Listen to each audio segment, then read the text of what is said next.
मेरा नाम डॉक्टर खुर्रम।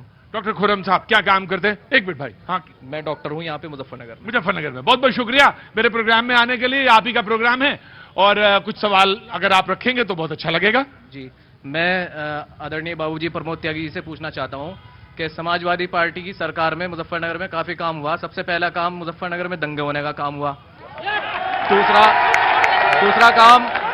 दूसरा काम जो हुआ है, दूसरा काम जो समाजवादी पार्टी की सरकार ने किया है वो आजम खां की भैंस ढूंढने का काम किया है। तीसरा काम जो समाजवादी पार्टी की सरकारों ने हमेशा पहले से करते आए हैं वो राम भक्तों के ऊपर गोली चलाने का काम किया है। इसका मैं जवाब चाहता हूं कि राम भक्तों की आस्था क्या देश की आस्था नहीं है? मैं ये जवाब पूछना चाहता हूं आदरणीय प्रमोद त्यागी जी से।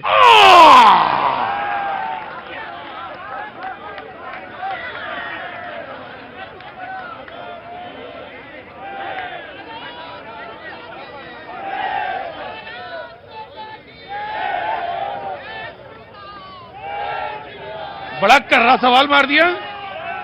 डॉक्टर अच्छा एक minute, no, this is not allowed. ये नहीं, बिल्कुल है, ये तरीका नहीं है भाई साहब। मतलब उत्तेजना। क्या नाम हो गया बाबूजी? उमेश जी। रमेश, अरे हाँ वही उमेश जी के भाई खड़े हो। अरे देखिए मैं, हाँ भाई तो हैं। मैं एक बात कह रहा हूँ, क्या उम्र होगी बाबूजी आपकी? खड़े होइए जरा। क्या हो? अरे क्या उम्र हो गई? हाँ जी, उम्र क्या हो गई? 62। अरे 62 में भी अगर सब्र नहीं आया तो फिर कब आएगा? अरे थोड़ा सा। हाँ जी। अरे बड़ा कर्रा सवाल कर दिया इसने। अभी डॉक्टर साहब कह रहे थे अखिलेश की सरकार में भैंस ढूंढने का काम पुलिस कर रही थी। आजम साहब की। हाँ। अरे इस सरकार में तो शिक्षकों की हत्या करने का काम पुलिस कर रही। हाँ जी, उन्होंने कुछ कहा? डॉक्टर खुर्रम ने कुछ रखा? बैठिए। डॉक्टर खुर्रम ने कुछ कहा, आप रिस्पॉन्ड करना चाहेंगे त्यागी साहब? देखिए डॉक्टर खुर्रम हमारा छोटा बच्चा है, मैं व्यक्तिगत आक्षेप नहीं लगाऊंगा, लेकिन समाजवादी पार्टी की सरकार थी जिसने एक्सप्रेस वे बनवाया।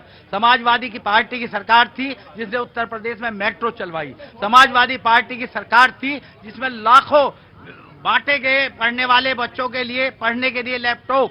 तब कहा था भारतीय जनता पार्टी ने कि लैपटॉप बांटना गलत है, लेकिन जब कर्नाटक में चुनाव हुआ एक ही साल बाद भारतीय जनता पार्टी ने अपने मैनिफेस्टो में कहा हम लैपटॉप बांटेंगे। समाजवादी पार्टी ने वो काम किया कि रोजगार देने का काम किया। समाजवादी पार्टी ने बेरोजगारों को बेरोजगार। तो ये बाबूजी ये नाराज क्यों हैं? अब मैं व्यक्तिगत कमेंट्स नहीं करूंगा, मेरे एक साथी ने बता दिया है, वो समाजवादी पार्टी के पदाधिकारी थे, उस वक्त पदाधिकारी थे समाजवादी। ऐसा भी तो होता है कि आदमी जब दूर चला जाता है तब साफ दिखाई पड़ता है। मेरा इतना नहीं है कि मैं व्यक्तिगत कमेंट। सुहेलदेव पार्टी, उनका कमेंट फिर मैं आता। हाँ जी, आप बोल लीजिए। चलिए बोल लीजिए। जो देश के लिए जो देश के लिए जीतता है उसे मोदी कहते हैं। जो दुश्मन को घर में घुस के मारे उसे मोदी कहते हैं। और जो गद्दार सांप को कुचले उसे योगी कहते हैं। और जो किसी भी टाइम रात या दिन तूफान हो, किसी भी टाइम जिले के काम आवे उसे कपिल देव कहते हैं। जय श्री राम। खड़े होइए बाबूजी, बात पूरी नहीं हुई। गजब का मक्खन लगाते हैं आप।